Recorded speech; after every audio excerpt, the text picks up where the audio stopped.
최근 원경이라는 사극 드라마가 끝났습니다. 그 PPT 한번 보시면 저도 다 본 것은 아니고요. 뭐 볼 시간도 없고 그냥 예전에 원경 앙호에 대한 역사적 그 강의를 들은 적이 있어서 유튜브에 이렇게 뜨잖아요. 추천 영상으로. 그래서 최근 마지막 판 위주로 좀 이렇게 보게 되었습니다.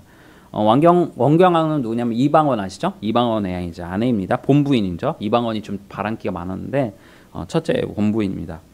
이성계의 뒤를 이어서 조선을 건국한 이성계의 뒤를 이어서 형인 원래는 정종 형이 이성계는 정종에게 이제 왕위를 물려줬는데 2년밖에 못합니다. 그리고 정종은 그냥 스스로 물러나요. 아마도 이제 이방원이 두려워서 죽을까봐 그랬던 것 같은데 어쨌든 이 원경앙후는 바로 이방원에게 그 왕위를 이렇게 물려받을 수 있도록 그렇게 도와주었던 사람입니다.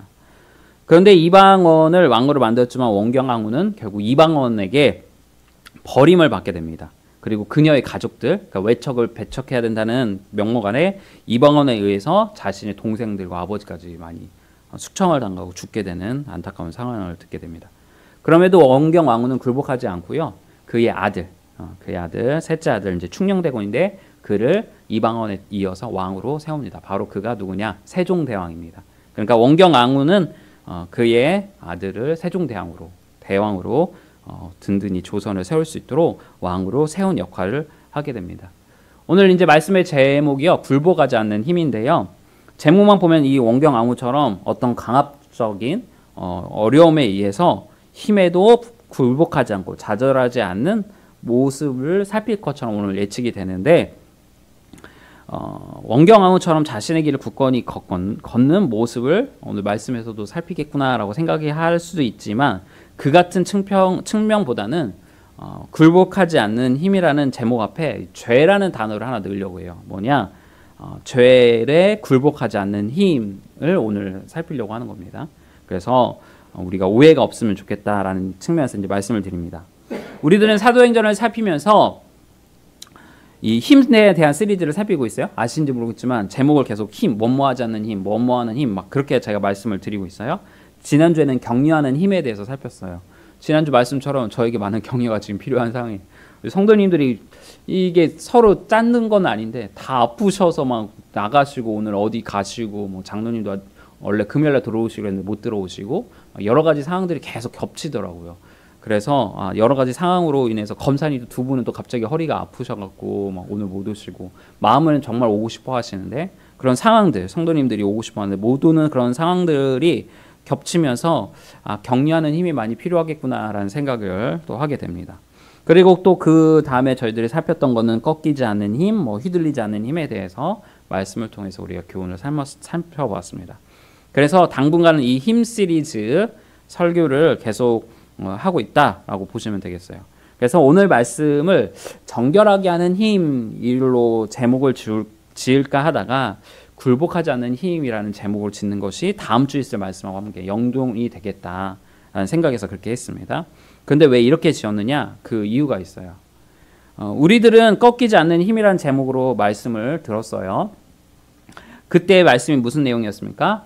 하나님께서 베드로와 요한을 초대교회 담임 목사와 리더로 세웠고 그런데 이들이 종교 지도자들에게 의해서 불법적으로 감옥에 갇히고 고문을 당했다 설명을 드렸어요. 그 이유는 베드로와 요한이 전한 복음이 능력이 점점 커져서 백성들에게 많은 영향을 끼치니까 다음과 같은 이유로 그들을 감옥에 가둔 것입니다. 우리 말씀 볼까요? 사도행전 5장 17, 18절 말씀 읽겠습니다. 시작!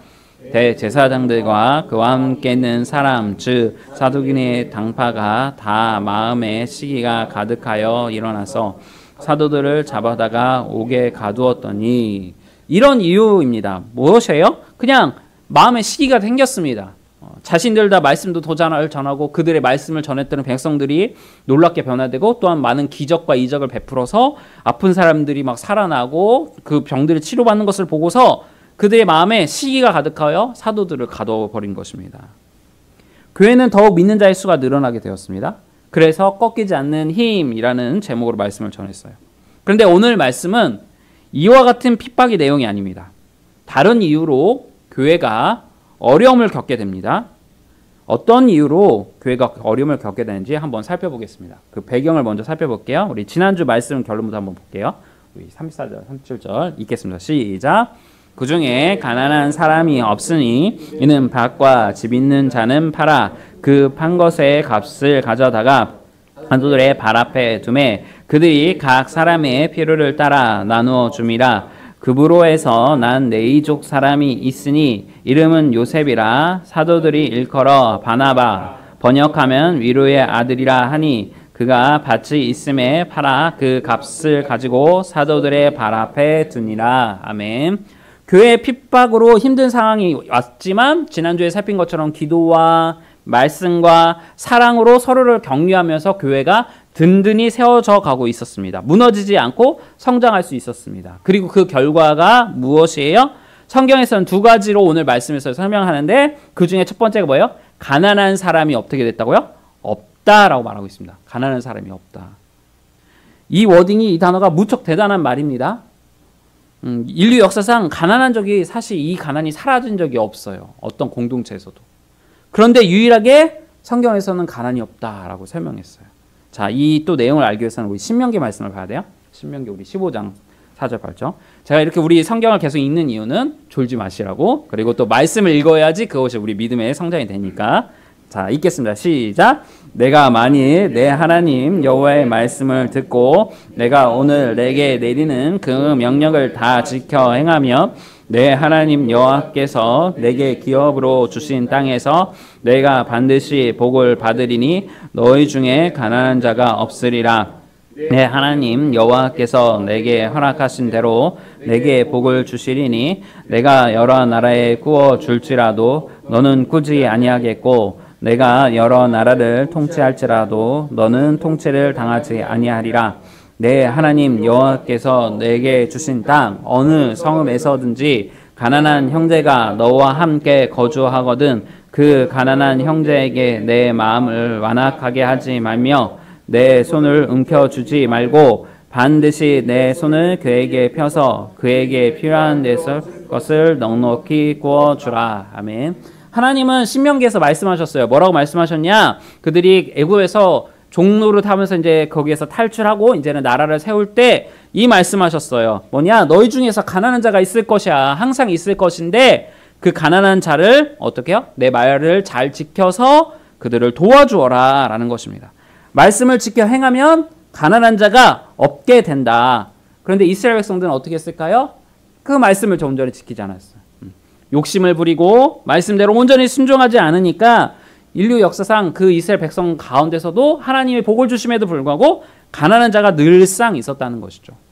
그런데 결국 이 말씀의 성취는 언제 와서 이루어져요? 예수님이 오신 이후에 성취하시고 예수님에 의해서 생긴 이 초대교회의 완성이 되었을 때 이 말씀이 어떻게 해요? 하나님 나라의 왕성으로 이루어진 것입니다. 이사야서 11장에서 말씀한 바도 있어요. 어린아이와 수요예배 때 살폈던 어린아이와 독사와 사자와 어린 양이 함께 띠놀고 서로 해하지 않는 천국, 바로 에덴 낙원의 성취가 이루어진 것입니다. 바로 기도와 말씀과 서로 사랑함으로 격려할 때 가난한 자가 공동체 가운데서 사라지는 은혜가 있었다는 거죠. 그다음에 두 번째 워딩이 있어요. 아까 잠깐 말씀한 거 보시면, 자, 보시면 거기에서 나오는 등장인물 바로 요셉입니다. 요셉. 자, 우리는 요셉이라는 인물에 대해서 잘 알고 있었어요. 이 바나바라는 사람을 요셉이에요. 어른 이름이. 자, 요셉은 어떤 사람이었습니까? 바로 창세기에서 많은 사람들이 가뭄으로 죽음에 내몰린 상황에서 하나님께서는 이 요셉을 애굽에 뭘로 채우셔? 총리, 왕 다음으로. 심지어는 왕 그냥 다음이 아니라 왕이 거의 모든 정권을 요셉에게 주었습니다. 그래서 애굽을 비롯한 내용들을 가지고 치하에 있는 모든 나라들을 다스리도록 하셨고 하나님은 이 요셉을 애굽의 선지자로 보내셨다라고까지 설명하셨어요. 그래서 요셉은 하나님의 말씀에 순종하여 수많은 사람들의 생명을 어떻게 했죠? 살렸어요. 마치 방금 읽었던 말씀처럼 가난한 자들을 구제한 것처럼 하나님은 이 요셉, 하나님의 말씀에 순종하던 이 요셉을 통하여 수많은 사람들의 생명을 살렸습니다. 결국 그리고 이것이 복음이 되어서 요셉은 어떻게 해요? 자신이 믿는 하나님을 세계 가운데 나타내는 확정성을 갖도록 이야기했습니다. 복음을 전한 인물이 되었습니다. 결국 복음의 확정성을 설명하는 것입니다. 복음은 어떤 핍박과 방황 속에서도 확장되며 그 복음은 가난한 자가 없게 만드는, 즉 하나님 나라의 완성을, 하나님 나라의 임재를 나타냅니다. 그것을 구약에서도 실현하고자 우리에게 예표로 나타난 인물이 누구예요? 바로 예수를 나타내는 요셉입니다. 요셉. 그 요셉이 지금 사도행전서는 누구로 나타나요? 바나바라고 나타난 것입니다. 근데 바나바의 이름이 뭐래요? 위로의 아들, 위로의 아들. 자, 위로의 아들이 누굽니까? 그게 바로 보혜사, 예수님을 얘기합니다. 자, 보혜사는 우리가 성령님을 생각하는데 예수님은 성령님을 또 다른 보혜사로 설명했어요. 그러니까 예수님 자신도 보혜사고 성령님도 또 다른 보혜사예요. 보혜사가 뭐예요? 위로한다는 거예요. 위로한다. 다양한 뜻이 있지만 그중 하나가 위로한다는 겁니다. 바로 하나님은 바로 요셉, 바나바를 생각하면서 예수님을 생각하게 하셨어요.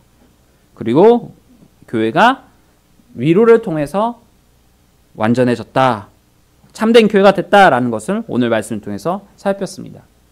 그런데 이 바나바의 행동과 비슷한 사람들이 등장합니다. 바로 누구예요? 아나니아와 삽비라입니다. 저는 사실 이 본문이 잘 이해되지가 않았어요. 왜냐하면 아무리 하나님이라도 해도 어떻게 헌금을 조금 숨겼다고 바로 그 자리에서 이 사람들의 생명을 가져가실까? 그렇게 생명을 심판하실까? 사망에 이르게. 너무 잔인하신 거 아닐까? 그런 생각을 많이 했습니다. 그런데 한글 성경이 아닌 원래 쓰여진 헬라어 성경의 원문을 보면 이해가 됩니다. 조금. 그리고 지금 상황적으로는 교회가 어떻게 해요? 막 시작될 때예요. 시점. 우리 교회처럼 초대교회도 막 시작될 그 시점이에요. 그 시점을 생각하면 하나님께서는 그렇게 하실 수밖에 없구나라는 것을 이해할 수 있습니다. 자, 여러분들이 한 가지 전제로 아셔야 할 게 있어요. 무엇이냐면 하나님의 심판은 공의로우시다라는 것에 대한 우리의 신앙의 고백이 반드시 있어야 된다는 거예요.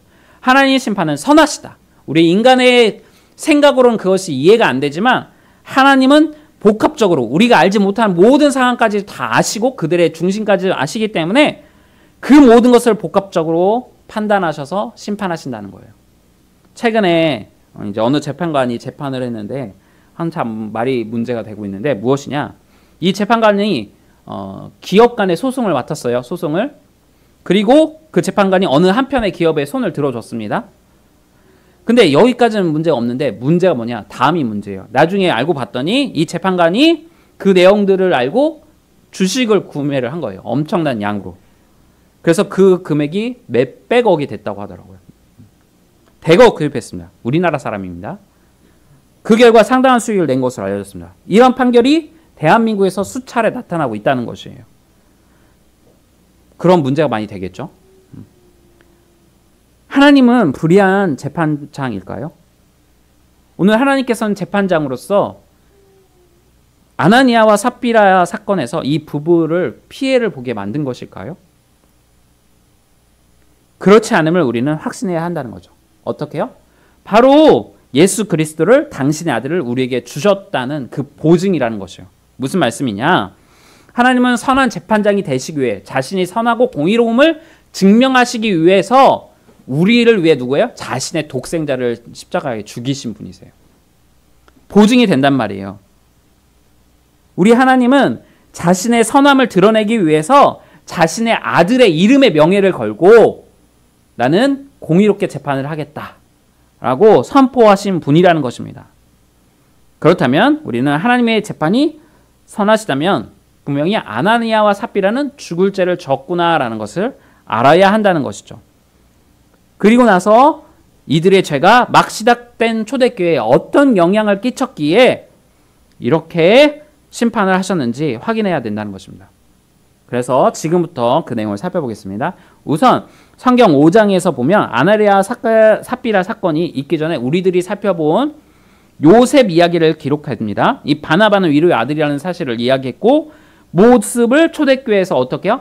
성장하고 있는지 설명합니다. 그러니까 강제성이 아닌 자발성을 갖고 바나바는 자신의 상당한 것들을 팔아서 교회의 어려운 이웃을 위해 돕고 있습니다.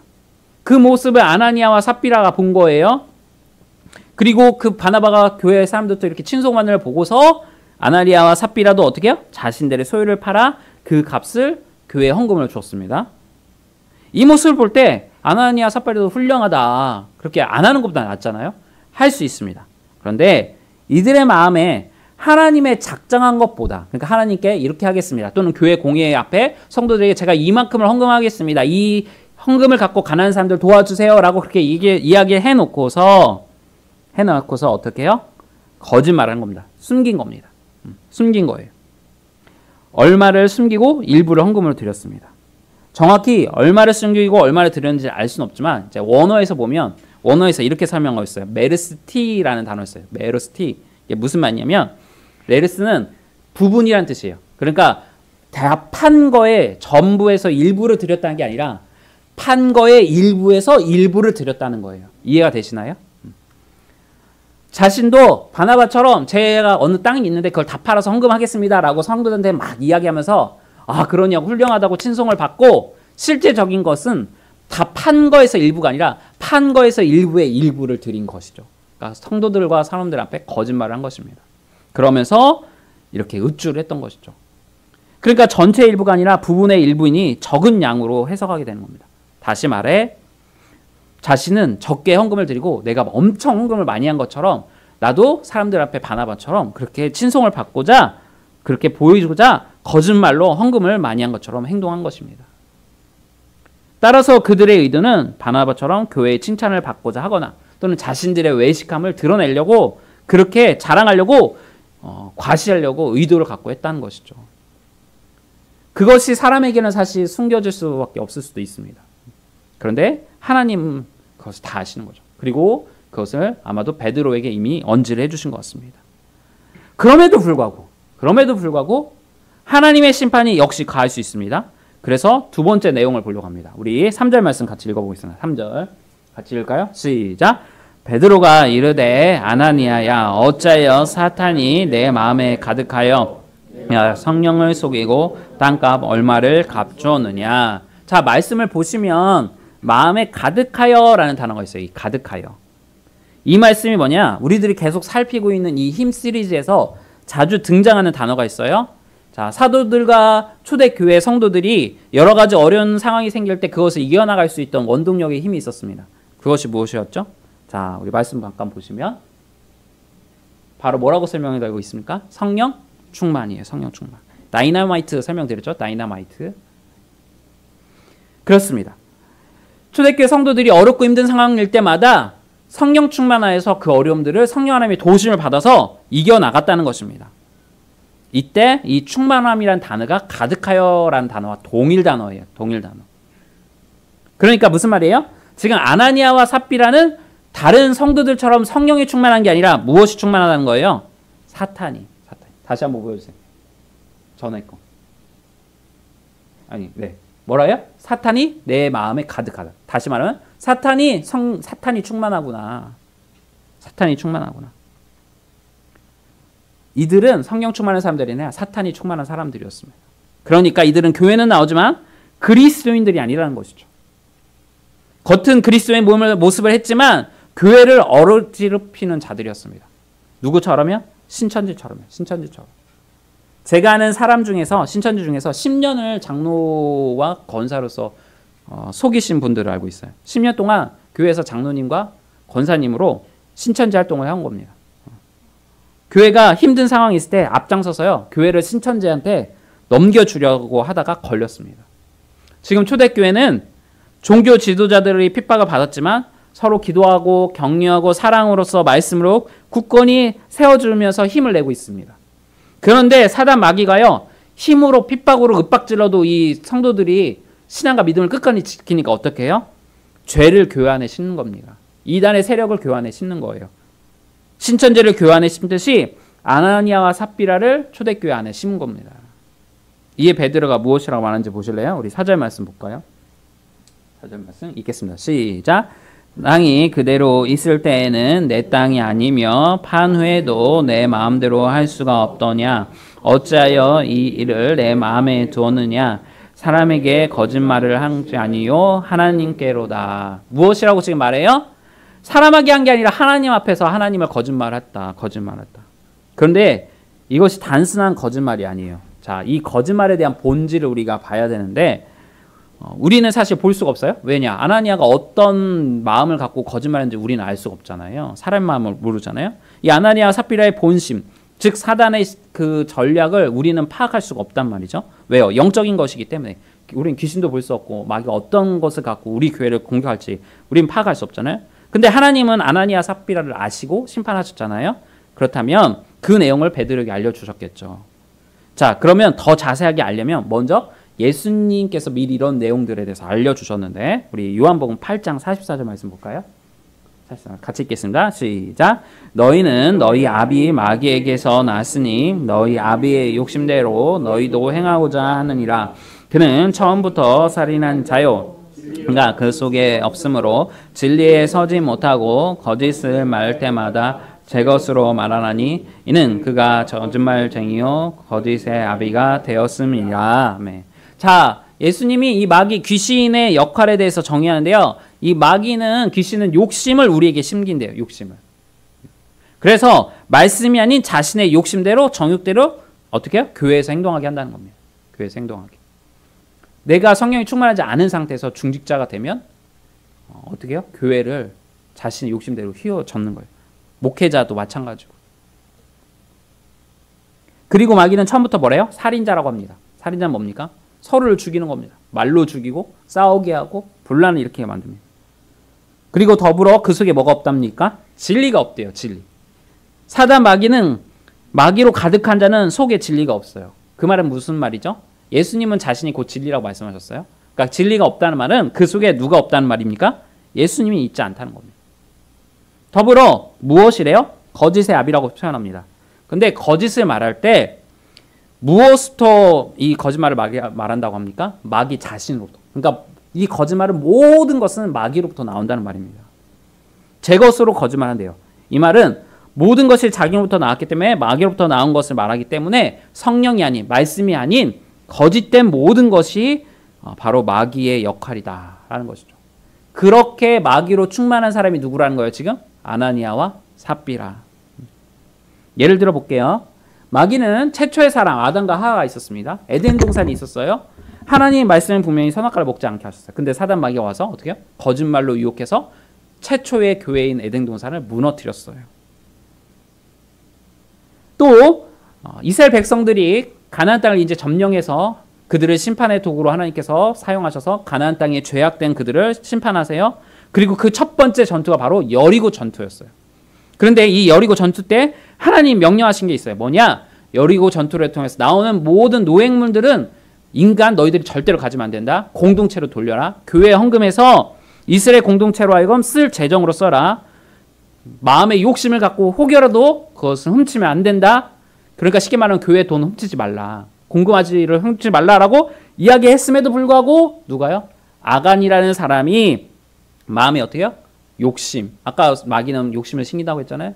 욕심이 생겨서 결국은 금과 은과 그 노획물들을 훔칩니다. 온전히 바치지 않아요. 교회 돈을 도둑질합니다. 자, 그런데 놀라운 것이 있어요. 여기서 아간이 감추다라는 표현이 나오는데 이 단어가 오늘 3절에 나오는 아나니아 삽비라가 감췄다라는 단어와 동일 단어예요. 그러니까 아간의 죄를 묘사할 때 사용된 단어와 일치한다는 사실입니다. 정리하자면 지금 아나니아 삽비라는 마귀의 지배 아래서 있던 사람들이었고 성령 충만이 아니라 마귀 충만한 사람들이었습니다. 교회 안에서 하나님께 거짓말을 하는 그런 신앙을 퍼뜨리고 곧 하나님 말씀에 불순종하게 만드는 사람들이었다는 것입니다. 그래서 마귀의 전략은 이들을 통해서 교회 공동체 안에 핍박과 신앙이 그런 어려움이 와도 신앙을 지키니까 죄의 누룩을 심기려고 했던 것입니다. 아간처럼 아담과 하와처럼. 교회가 성령 충만하지 못하도록 아담과 하와를 유혹하고 아간을 유혹해서 교회 공동체를 무너뜨리려고 했던 것처럼 사단 마귀는 아나니아 삽비라를 사용했던 것입니다. 그래서 하나님은 교회를 지키기 위해서 어떻게 해요? 심판을 사실은 보류하셨어요. 아나니아 삽비라가 회개할 기회를 여러 차례 주셨어요. 베드로가 얘기를 계속하잖아요. 이것 판 게 다야? 그 말 들었을 때 어떻게 해요? 뜨끔하고 빨리 회개했으면 됐는데 끝까지 거짓말 하잖아요. 심지어는 삽비라는 어떻게 합니까? 자신 남편이 지금 죽은 거 안 왔는데 그러면 뭔 일이 있는가 두려워하고 했을 텐데 베드로가 또 이야기하는데도 또 속입니다. 그렇게 회개할 기회를 기다리고 주셨지만 끝내 거짓말하면서 하나님을 속였던 것입니다. 그러자 하나님께서는 마귀의 지배 아래 있던 교회를 죄악으로 물들이려고 했던 그들을 심판하신 것이었습니다. 이와 같은 마귀의 전략은 하나님의 심판에 끝을 맺는데 그 결과를 보실까요? 우리 9절과 10절 말씀 보겠습니다. 같이 읽을까요? 시작. 베드로가 이르되 너희가 어찌 함께 꾀하여 주의 영을 시험하려 하느냐. 보라, 내 남편을 장사하고 오는 사람들의 발이 문 앞에 이르렀으니 또 너를 메어 내가 곧 그가 너희의 발 앞에 엎드려져 혼이 떠나는지라. 그러면 사람들이 들어와 준 것을 보고 메어다가 그의 남편 곁에 장사하니 온 교회와 이 일을 듣는 사람들이 다 크게 두려워하니라. 아멘. 죄에 대한 하나님의 심판은 온 교회와 성도들로 하여금 죄가 얼마나 무서운지, 공동체로 얼마나 힘들게 하는지를 깨닫게 했습니다. 더불어 하나님은 사랑의 하나님이시지만 동시에 공의의 하나님이세요. 우리를 너무나 사랑하시지만 더불어 죄에 대해서는 정말로 싫어하시는 분이세요. 그리고 그것을 온 교회가 깨닫게 하였습니다. 제가 예전에도 한번 말씀을 드렸던 것 같아요. 제 아내 이제 결혼을 이제 위해서 CMF, 그러니까 그 전국에 있는 의사, 간호사, 그 의료인들 그 분들이 이제 선교 활동하는 그 단체가 있어요. 그래서 간사님이 저를 갑자기 보자고 하는 거예요. 저는 한 번도 본 적도 없고 잘 모르는 분인데, 근데 결혼을 해야 돼. 호계를, 왜냐면 어쨌든 저희 아내 아는 지인분이니까 또 잘 보여야 되는데, 그 마음에 1시간을 차를 타고 갑자기 해외 나간다고 인천공항을 부르시는 거예요. 이거 무슨 생뚱맞는 건가. 그래서 어쨌든 갔습니다, 운전해서. 그리고 그분하고 이제 식사를 하고 이제 헤어지려고 하는데 갑자기 무슨 중요한 말씀을 하신다고 하면서 하더라고요. 저는 또 긴장을 했습니다. 나는 이 결혼 반대일세 막 그럴까봐 걱정을 했는데, 그러면서 이제 그런 얘기는 하시고 이런 얘기 하시더라고요. 나는 다른 거 안 본다. 형제가 하나님을 두려워하는지 안 두려워하는지 그것을 본다. 그 얘기 하시더라고요. 형제가 키가 크던 잘생겨 그런 거 안 보고 하나님을 두려워하는지를 본다. 그 이야기를 하시더라고요. 물론 하나님은 두려움 대상은 아닙니다. 그런데요, 하나님이 제일 싫어하는 것이 여러분들과 제가 죄를 짓는 것입니다. 그럴 때 하나님은 정말 엄하세요. 엄하세요. 자신의 독생자도 아끼지 않고 우리를 위해 주신 그 정말 사랑 많으신 그 하나님이, 그런데 우리가 죄를 지을 때는 너무나 무서운 분이시라는 거예요. 물론 그럼에도 불구하고 우리가 회개하면 언제든지, 언제 화냈냐는 듯 우리를 감싸 안으시고 용서해 주시죠. 회개만 한다면. 그런데 왜 하나님이 이렇게 죄에 대해서 무서운 분이실까요? 이 죄라는 것이 성격이 있어요. 어떤 성격이 있냐? 점진성이 있어요. 이 죄라는 것이 또한 유혹됨이 있고, 주변에 나만 죄를 지면 문제가 없는데 죄를 퍼뜨려요. 주변 환경에. 그리고 여러분들로 하여금 어떻게 해요? 중독에 빠지게 하고요. 이 죄라는 게 결국은 어떻게 해요? 사망에 이르게 하는 것입니다. 도박이 됐던, 마약이 됐던, 알코올 중독이 됐던, 분노에 대한 분노 전이 됐건, 또는 음양이 됐던, 어떤 돈 문제가 됐던, 결국 우리로 하여금 그 죄는 사망에 이르게 한다는 것입니다. 어느 부모가 자식이 불구덩이로 들어가는데 가만히 있는 부모가 있겠습니까? 그것을 좋아하는 부모가 있겠습니다. 참 부모라고 한다면 자식이 죽으러 가는데 벗은 발로 뛰어나가서 말리겠죠. 죄의 결과가 사망인데 그 사망을 보고 있을 부모가 누가 있겠냐는 것이죠. 우리 하나님이 그런 분이시라는 겁니다. 초대교회가 죄의 유혹에 넘어가기 전에, 죄의 전염성이 마귀의 전략대로 퍼지기 전에, 충만하기 전에 그것을 막으신 것이죠. 우리 교회도 그렇습니다. 우리가 점점 초대교회처럼 말씀대로 살고 성령 충만한 대로 살려고 노력하면 할수록 마귀는 가만히 있지 않을 겁니다. 우리의 몸을 아프게 해서 예배 못 나오게 하고, 또는 핍박을 하고, 근데 그것까지 이제 뛰어넘으면 우리로 죄를 짓게 하고 공동체 안에서 하나님과 멀어지게 합니다. 교회 공동체가 죄로 오염되게 만들어요. 이 전략에 수많은 교회가 넘어갔어요. 오늘 말씀을 생각하며 죄에 굴복하지 않는 힘을 키우시길 바랍니다. 우리의 힘으로는 절대 안 돼요. 우리의 힘으로. 그래서 뭐가 필요합니까? 마귀 충만의 반대는 성령 충만. 성령 충만을 여러분들이 간절히 사모하시길 바랍니다. 성령 충만의 방법이 무엇이죠? 기도 열심히 하시고, 말씀 많이 보시고, 찬양 들으시고, 그렇게 늘 성령 충만한 삶을 사시기를 주님의 축복을 드립니다. 그리고 서로 사랑하기를 힘쓰시기 바랍니다. 그래서 날마다 승리함으로 하나님께 영광 돌리는 올려드린 저와 여러분 되시기를 주님의 축복합니다. 우리 같이 찬양하겠습니다.